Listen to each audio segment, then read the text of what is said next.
This is the last water conference of this summer. Thank you for everyone who has attended in the past couple weeks. My name is Elena, if you haven't attended. I'm this year's water quality steward at the Rangeley Lakes Heritage Trust. The trust conserves 14,000 acres of land with 35 miles of recreation trails for you to enjoy. We also have the Consumptive Lake Campground and hold multiple educational programs to keep everyone involved. My position as the trust at the trust is an environmental steward placed by the Maine Conservation Corps to focus on water quality and aspects of the Rangeley region. Along with the water conference, I am in charge of the water quality monitors, the invasive plant patrollers, and the courtesy boat inspectors, also known as the Headwaters program, to the Rangeley Lakes Heritage Trust. For today's speaker, we have Mark Anderson from the University of Maine. I'm sorry. Professor Anderson is an agricultural and resource economist. His research areas include recreational and land use management, ecological economics, higher education assessment and values, and sustainable science. He has 11 publications, which include reports, encyclopedia articles, and several peer-reviewed journals. Today, he will be discussing how economic systems sit in natural systems and the value that land trusts have in our community. He will be talking until 3:45, and then we'll save 15 minutes at the end for questions, and you could type them into the chat below or the Q&A. And Mark? Great. Thank you very much. I'll take that down for a second. We'll get right back to that picture. I really appreciate the opportunity to be with you today. I think it would be more fun if I were actually in Rangeley than doing this remotely, but we have to deal with the world that we're living in as it is. I want to talk about a goal for today and to suggest that there's one thing I'd like you to take away from today's conversation, and that is a set of skills that you can use to think about the way in which we value the natural world, and in particular this is relevant to land trusts in the sense that ways in which we can value both the natural resources and our relationship to those, and talk about those as they've been traditionally in economics. So let's go back to that picture. I want to first talk a little bit about this graphic, but just for a couple of minutes, because I want to really then talk about values. But in the middle here of this picture, we see the way in which economists have often talked about the economic world, or what we call markets.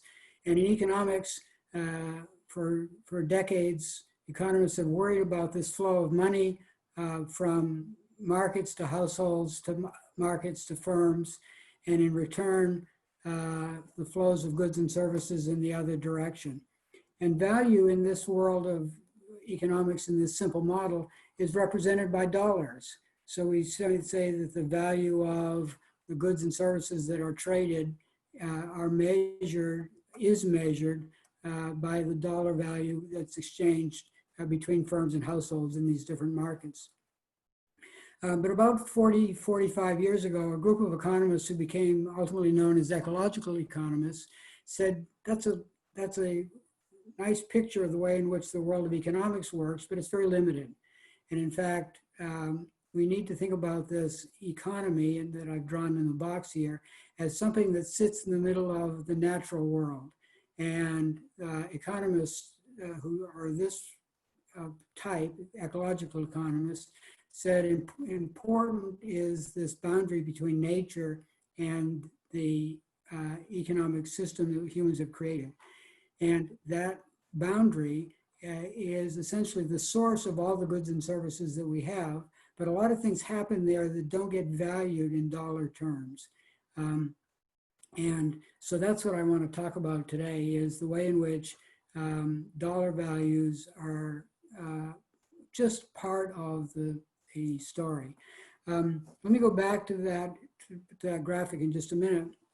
But I want to talk about 4 ways in which economists have actually measured in dollar terms values of the natural world, and then give you some tools for thinking much broader than we have historically. The first thing that economists started to do was what we call economic impact analysis. And in economic impact analysis, we would measure the dollars spent by people engaged in recreation activities or activities around the use of natural resources. So for example, if I want to know what the economic impact of snowmobiling is in Maine or in a region of Maine, I can do that quite readily by measuring the dollars that people spend on gasoline or clothes or lodging or on snowmobiles, and estimate for the region or for the whole state the way in which snowmobiling generates economic activity, income, and employment. And those studies have been done for years. I've done studies on snowmobiling, studies on hunting and fishing, and hunting, and studies on camping to look at their economic impact. And you come up with a number, a dollar value of the income that's generated by snowmobiling, hunting, fishing, boating, or any other of these natural resource-based recreational activities. A number of economists said that's interesting, that's good, but there's more to the story than that. The nature and natural resources provide services for us. So for example, we know that forests generate clean water. And in fact, the whole New York City water system is based upon a large forest watershed, so that they don't have to do any chemical cleaning of water that goes into New York City. And this is true with many urban areas today, where they use a natural system, of usually a forested system, to generate clean water instead of using a purification system. And we can talk about then the value of the service. This is called ecosystem service valuation, the value of the service to humans that is provided by this particular natural system. And again, we can come up with a dollar value, and people feel good knowing what the dollar value is. Even more relevant to the Rangeley Lakes region were people who, in Maine, economist Kevin Boyle at the University of Maine, working with Roy Bouchard at Maine Department of Environmental Protection, said, how can we value cleanliness of lakes in Maine?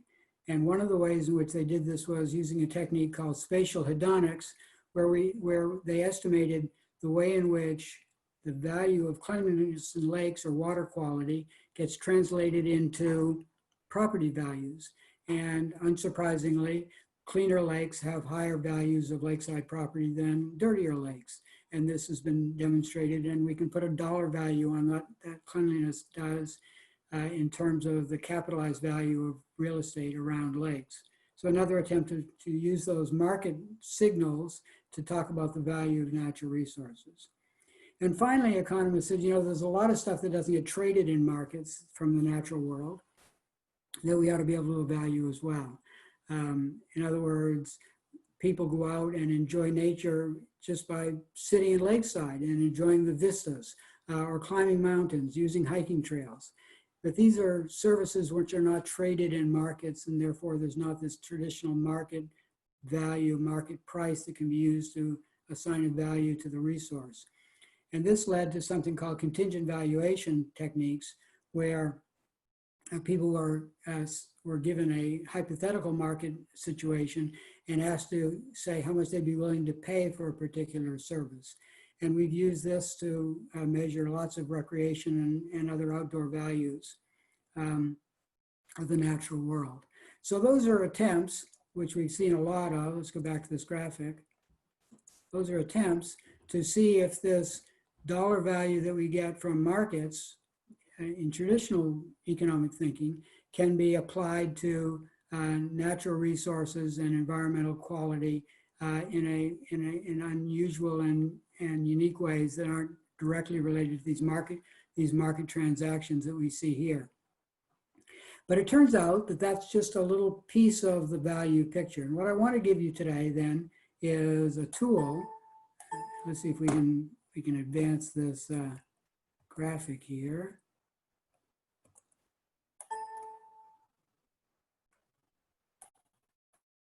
That's what I want to do. Okay, this is what I want to leave you today. My goal is to give you from this particular graphic a particular set of different ways of thinking about value of the natural world. This is called an environmental values typology or a relevance tree that looks at the different ways in which humans have expressed the way that they get value from the natural world. This comes from an encyclopedia article that my colleague Mario Teisel and I did in the Berkshire Encyclopedia of Sustainability. And it's an attempt to say, what are all the different categories of value? Some of these get measured in dollar terms, but a lot of them don't. And I want to focus particularly on those that are don't. So let's just start at the top of the typology and work our way through this. The first distinction we make is between anthropocentric or human-centered values versus biocentric values. These are interesting, and we'll come back to these in a minute, the biocentric values, but I want to start by going through the human-centered or anthropocentric values. Most of the values that we talk about in economic terms are values expressed by the individual. When I go and buy a tube of toothpaste, I look at all the different toothpaste options on the shelf. Who knew there could be so many different forms of toothpaste? And I say, okay, there's the toothpaste, that's the price I'm willing to pay, and I buy that particular toothpaste. And we can say that as an individual, I have put a value on that tube of toothpaste, which is the dollar value of the money I'm willing to give up to acquire that toothpaste. This is a classic example of use-based values.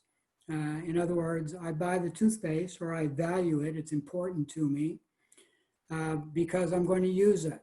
And these are the values that we're most often comfortable with talking about, are use-based values. So let's take this into the natural world. Use-based values of a lake or a wildlife species, you know, we could talk about Rangeley Lake, or we could talk about coyotes, or we could talk about trees, or we could talk about the whole forest ecosystem. Almost any of those, we can think about the ways in which we use that particular resource. In other words, it's what economists would say is a utilitarian resource. I can put it to use. And the most fundamental way that I use it is I consume it.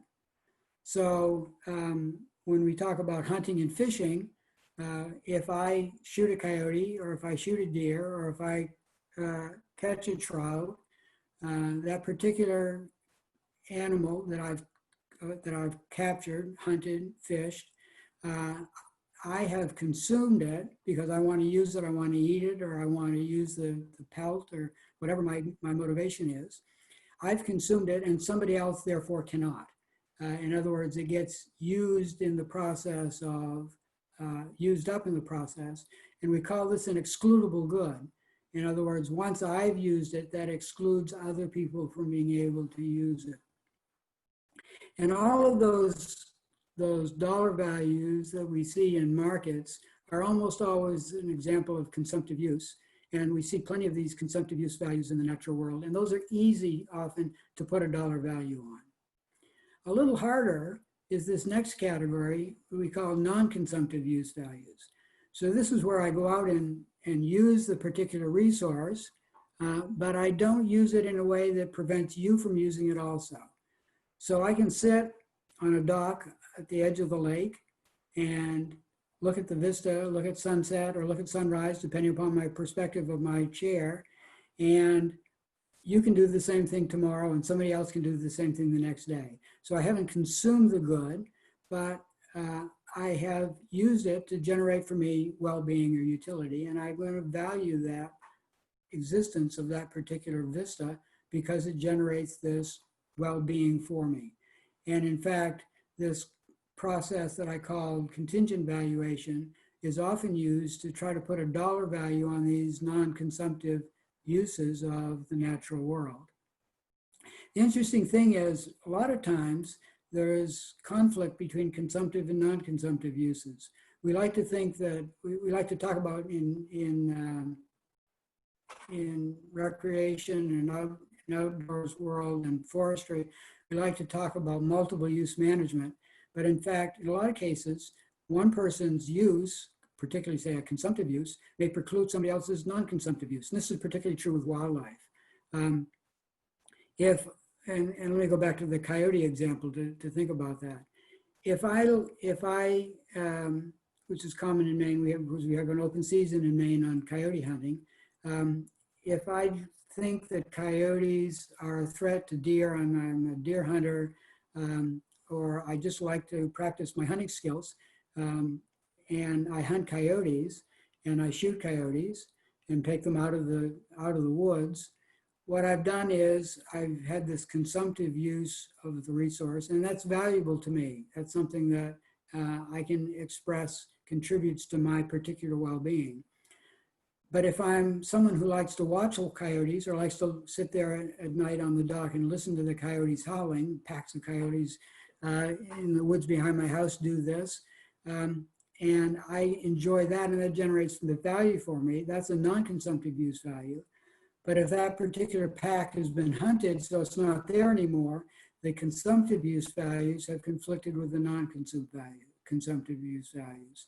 So sometimes there are conflicts here between different people's values in the natural world. And we often see that expressed in the public policy debates we have around environmental protection of various types. The third type of use value, so again, remember that these are human-centered individual values based upon the use of the natural world. The third type we call option value. And option value is pretty simple. It says, I don't plan to engage in consumptive use values today. In other words, I don't hunt, I don't fish, I don't cut trees down and make furniture out of them. I don't plan today to engage in non-consumptive use values. I don't have time to sit on the dock and watch sunset. I'm too busy, whatever. But I think that I might in the future want to do one or the other or both of these.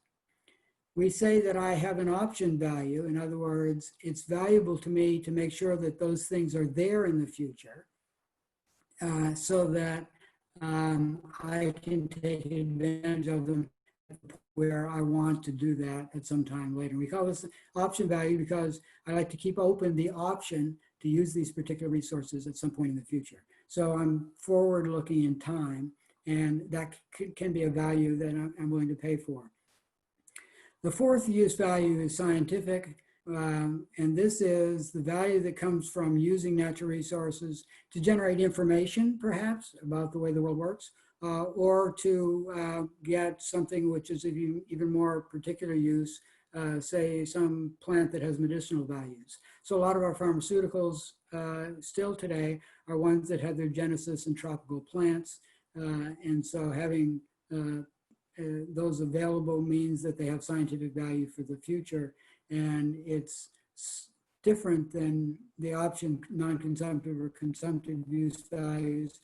Different in that it's the information about the plant or the system that is important and valuable, and people might want to conserve the system because of that. All right, so those are the use-based values. If you have questions about those, be glad to try to talk about those. We'll leave plenty of time at the end. Okay, so we're still talking about human-centered values here. We're still talking about them as expressed by the individuals, but there are some which are non-use-based values. In fact, we talk about 3 of those that don't have to do with the direct use of the resource, but they're still things that are valuable to the individual. And first of these is bequest value. And bequest value goes something like this. I don't plan to consume the good today. I don't plan to enjoy it in a non-consumptive way. I don't expect to do that in the future. I don't really sure there's anything of scientific interest here, at least not to me, but I do feel that the future deserves access to these things, even if I don't have a use for them today. So I am motivated by the human future to say they should have all of these natural resources that I have. The motivation isn't my own particular use, but the idea that other people in the future might want to use the resources, and therefore I have an obligation to leave those. So sometimes you'll see this expressed in opinion polling, and we've done this at the university in the past, where we've asked people, do you agree that humans have an obligation to provide the natural world as they received it to future generations. And it turns out there's a very strong sense that we have this obligation, which is expressed as a bequest value. The second non-use-based individual human-centered value we call existence value. And this goes something like this. I don't currently use the resource in a consumptive way. I don't currently use it in a non-consumptive way. I don't currently plan to use it in the future in either of these ways. I'm not interested in anything of scientific value. I'm not interested in leaving the future humanity anything in particular. I simply believe and I get value in knowing that aspects of the natural world exist. And it turns out this is a powerful human motivation. Lots of environmental organizations, say, for example, Greenpeace, work very hard to preserve species that people are never going to see, but they do have a sense that it's valuable to know that they exist. And this is particularly true for what conservation biologists call charismatic megafauna. People have a strong sense about whales and porpoises, dolphins, large, dramatic looking species that people just feel have the need to exist because we feel good knowing that they exist. And the final non-use-based value is spiritual value. We know that there are lots of, in human history, lots of cases where aspects of the natural world have been parts of belief systems, and that the species of animals or systems have spiritual importance, and we call that spiritual value. So for, in my part of Maine, the Penobscots had reverence for Katahdin. Katahdin was a special part of their belief systems. It's an example of the natural world having a spiritual value to a set of individuals, the Penobscot nations being a good example of that.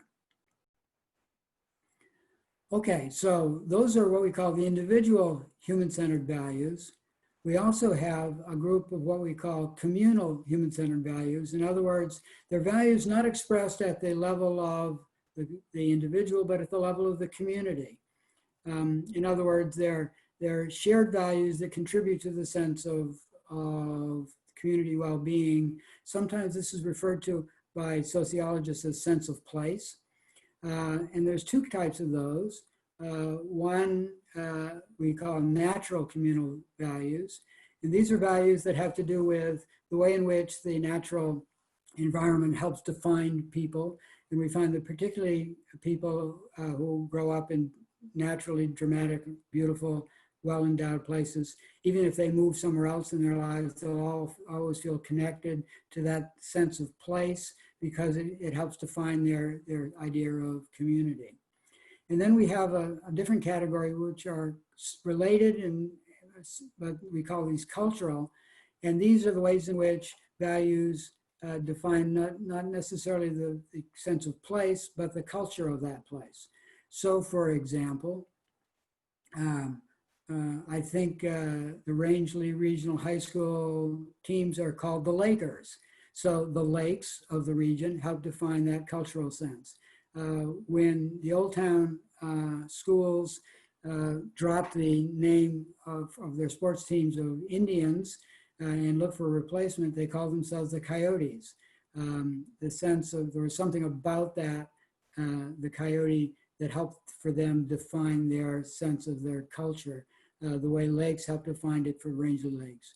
And so you often find people who will attach their cultural symbolism to the natural environment that they find around them. And that's valuable because it helps define community. And it's another human-centered value, and one that doesn't get measured easily in dollar terms. So in fact, most of these don't get measured easily in dollar terms. So all those things that I talked about earlier, economic impact analysis, ecosystem service analysis, spatial hedonics, and finding the way in which clean water helps add value to real estate, contingent valuation, trying to put dollar values on non-market goods and services. All of those things are useful in thinking about the value of the natural world, but there's much more value here that it's hard to express in dollar terms. And in fact, some research suggests that trying to express it in dollar terms actually gets people to think it's less valuable. That's a talk for another day. So those are the anthropocentric values. Let me go over here and just talk about this second category, which is a little harder to talk about, but it's what we call biocentric values. And this is highly controversial among environmental philosophers and environmental ethicists. There's a lot of debate around whether these are things we should or shouldn't talk about, but there are some people who feel them very strongly. And it's important to point out that these biocentric values are often confused with existence values. And sometimes people talk about the two as if they're the same, but they're very different. Remember, existence value is the human-centered, individual, non-use-based value, which expresses the idea, I think it's valuable knowing that aspects of the natural world, an ecosystem, an individual species, I think it's valuable knowing that they exist. I don't ever intend to use them, but I just think that it's important for me knowing that they exist. Biocentric values are something fundamentally different. Biocentric values say, make this sort of, the idea of biocentric values makes this proposition. Nature is valuable in and of itself, and it doesn't need humans to define that value. And that's why we get this fundamental split between anthropocentric or human-derived, human-based values and biocentric values. Biocentric values are an expression of nature, and let's take it at the level of a particular species, an expression of nature valuable in and of itself without reference to humans. It's very hard to talk about because when we're talking about it, we're using our human understanding to talk about something which is basically non-human. But I like to think of it like this. Biocentric values, and let's go back to my coyote example, just because it's easy to think about this. Biocentric values assert that coyotes like being coyotes. There's something about coyotehood, the nature of coyotes, that's important to coyotes, and they don't need us to value them to be valuable. Now that's really weird to talk about that in that sense because it's actually using a human expression, a human sense, and putting it into the personality of the coyotes. And this is why environmental philosophers have great debates about whether it's legitimate to talk about biocentric values or not, because just the word value is human-based, and can it have meaning for non-humans? But there are people who talk about this at the level of the individual, the tree, or the individual species, animal species. Sometimes people talk about it at the level of the species itself, the whole species, that individual coyotes don't care about being coyotes, but that there's something innately valuable about the species and their desire to compete to maintain themselves as a species. And this gets us into some evolutionary theory as a way of thinking about this. And others say, no, it's not at this individual or the species, but it's the level of the system. And systems are valuable in and of themselves, and that we should recognize those values. They're not because we think they're important, they're not over here, but they're valuable in and of themselves and would be valuable without us. So as I say, this is a very controversial piece over here, and certainly it's impossible to talk about any of these values in dollar terms. So let's come back to this idea of measuring these values, because it's part of the debate around environmental protection that we have oftentimes. And I've seen environmental groups make statements like this. Developers, industry can talk about income and jobs, and we can just talk about environmental quality and things like that. If we could talk about income and jobs when we're talking about environmental goods and services, we could participate in the debate more forcibly than not being able to do that.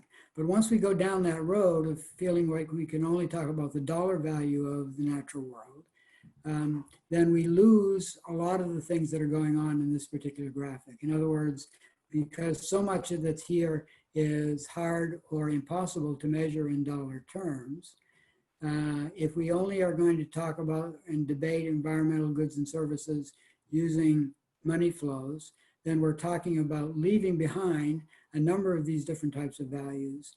And sometimes I think the environmental community is well served by being willing to say, this isn't measurable. And in fact, it's not the same nature of importance as those things that we measure in dollar terms. I like to express it like this. If we only worry about the dollar value of ecosystem services, or if we only worry about the economic impact of recreation, we have commodified the natural world. We have commodified environmental quality. We've made it like toothpaste. Go back to my toothpaste example. And to some sense, if the land and the waters are simply like toothpaste, and that's the way we want to talk about them, to me, it I think reduces the eloquence which we can bring to the discussion around this, because it leaves so much of this particular graphic behind. Okay, I think that's a good place to stop, because I want to leave time for questions, but certainly we can come back to that, either of those graphics. But I've said enough for the time being, and let's see if people have questions or comments. Thank you so much, Mark. That was great. And we'll wait a little bit to see if any will roll in. I liked your analogies there with animals and toothpaste. I thought it was really great. Yeah, sometimes it's easy to lose what's important to us. Can people email you maybe if they don't have a question right now? And sure, and in particularly that second graphic I looked at is part of an article from the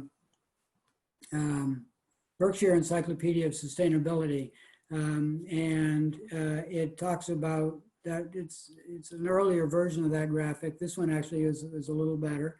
But the article talks about those, and and I'd be glad to send that to anybody who's interested. great. We got a question.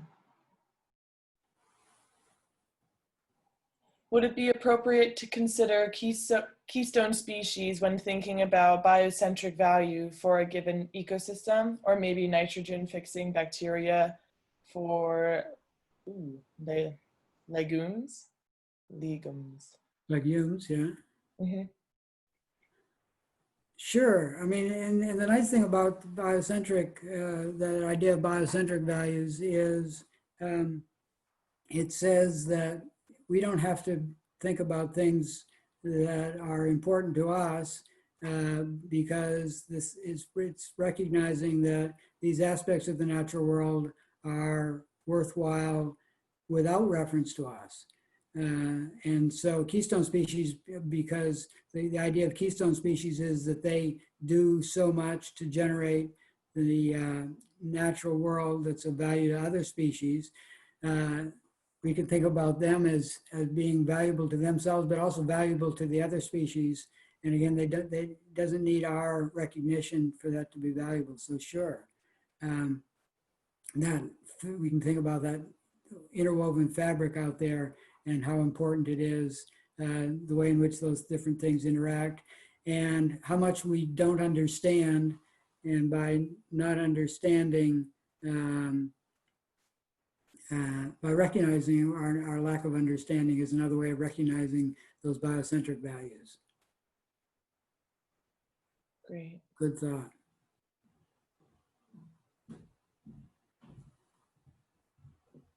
Does the EPA take into account anything other than people and dollar-centered considerations?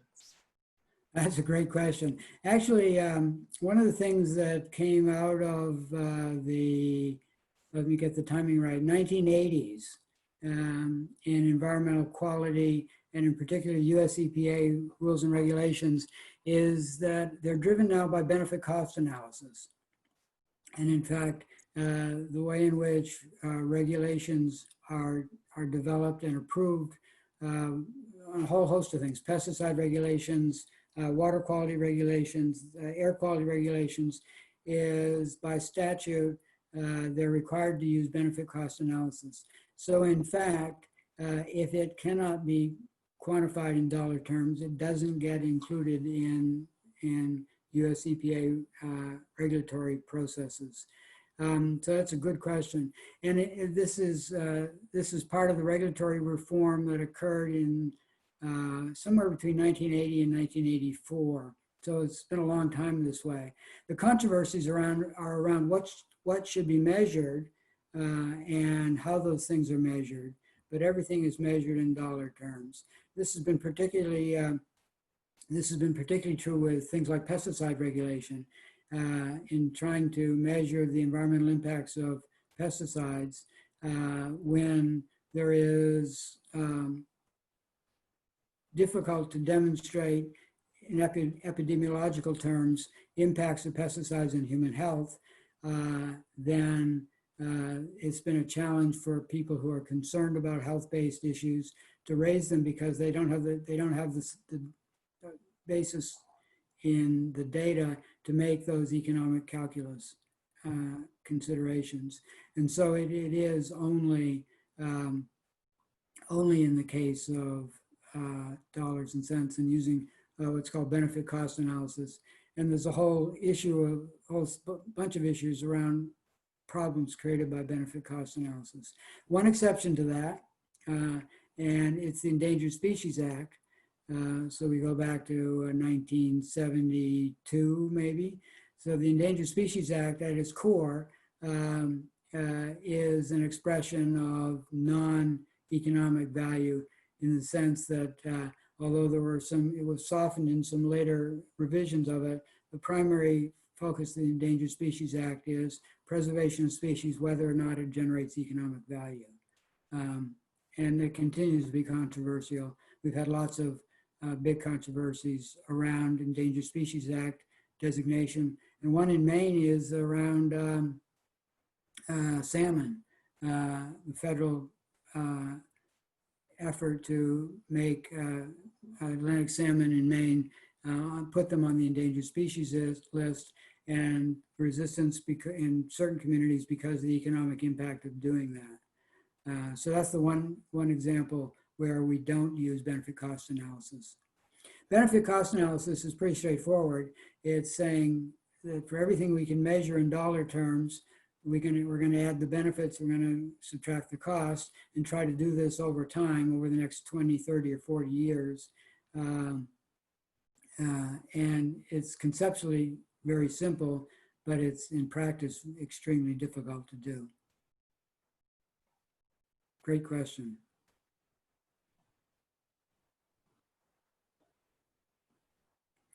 So it's really easy to get in touch with me. And people, I'm certainly glad to have anybody who'd like to send me an email. My email is really easy. It's marka@maine.edu. So any further questions, or if you'd like copies of that particular article on values, I'd be happy to send that along.